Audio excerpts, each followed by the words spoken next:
Let's get started with fighters reacting to UFC Fight Night.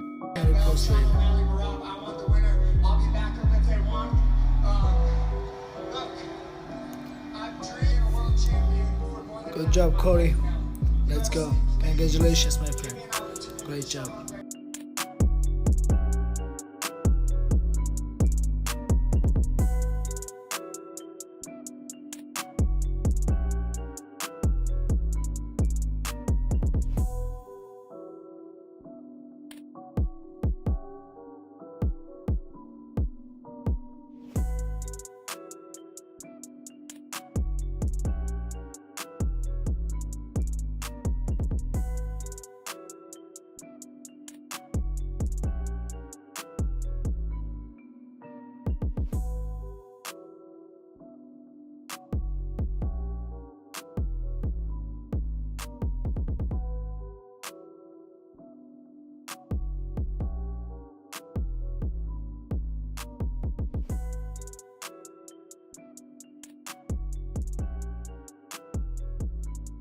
De Ridder breaks down Bo Nickal fight. Yeah, it wasn't too bad, right? I don't know where to start, but yeah, I don't know. Got him with some good shots. At a moment in the clinch, I was able to get a little bit of space, get his hips away a little bit with the whizzer. Then I got him with the knee in the first round.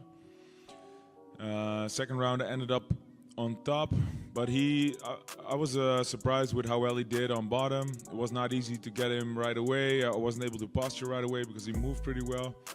I was looking for the side choke at a moment, but wasn't there.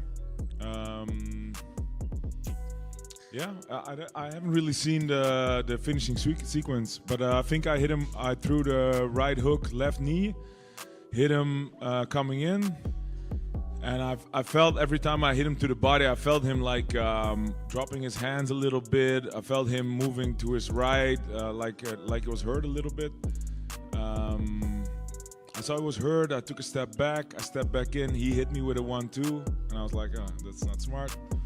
And then I hit him again to the body, I think, and then I got him out of there because I felt like he was on his way out already. De Ridder calls out Strickland. I said, so this was the best American wrestler, right? So let's do the best American striker now, and let's do Sean Strickland. I love that fight. Yeah. Have you done any training with him yet, or no? Yeah, we've trained once together, yeah. But it would be very nice. I really like the guy. He's a very funny character, and I think style-wise would be a cool fight as well. He has a good jab. I have a good jab. See what we can do. And somewhere down the line, we got to get the battle for the three best letters in MMA, right? DDP versus RDR. Yeah, that's the plan, huh? That's the plan. Cory Sandhagen made it loud and clear who should be next in line for the title, and he's got receipts. I think I deserve the title shot next regardless, you know? I mean, who else is there? Umar just fought for the belt, lost. Jan is coming off of a win, but also lost to both of the guys that are fighting. So I don't know how exciting that would be. And then I finished Figgy in a round and a half. Jan didn't finish Figgy. Jan got dropped by Figgy.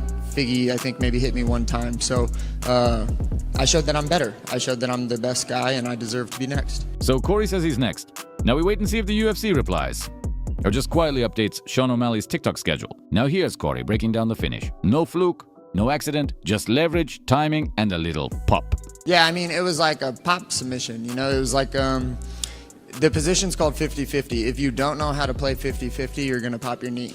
I spun under, I went for a backside 50-50, it didn't hit. He got on top. I sat up really hard just to get on top, and if I sit up hard and you don't sit back, your knee is gonna pop. It happened to TJ when I did that to him. It happened to Figgy. I heard it click really loud. So that wasn't like an accidental thing. That was like a, hey Figgy, you're either gonna sit down on your butt or we're popping your knee. And that's what happened. He gave Figgy two choices, sit down or snap. Belal Muhammad is days away from defending his welterweight title at UFC 315. Here's what Belal had to say about why he's not your average champion. Honestly, I think for me, it's business as usual. I think a lot of these guys, they have to make the adjustment to me. When I go into fights, it's let me look at my last fight and fix little things. Let me evolve. Let me show a different version of myself. It's always trying to be a better version of myself. So I like watch all these guys.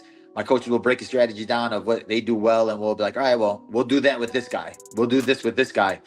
because I can do everything, right? I can strike, I can grapple, I can wrestle.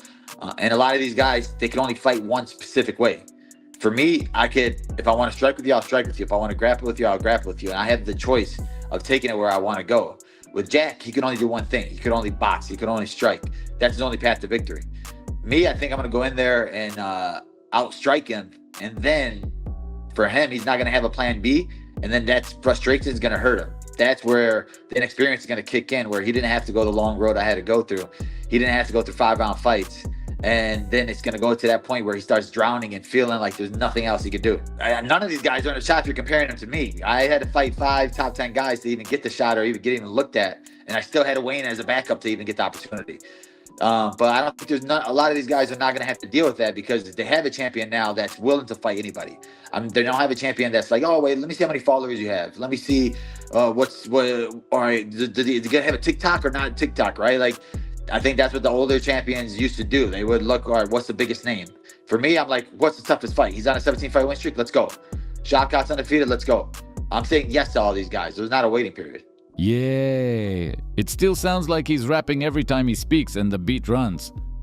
That's it then. If you want to help, maybe click, maybe not. Either way, I still fix roof with duct tape and hope.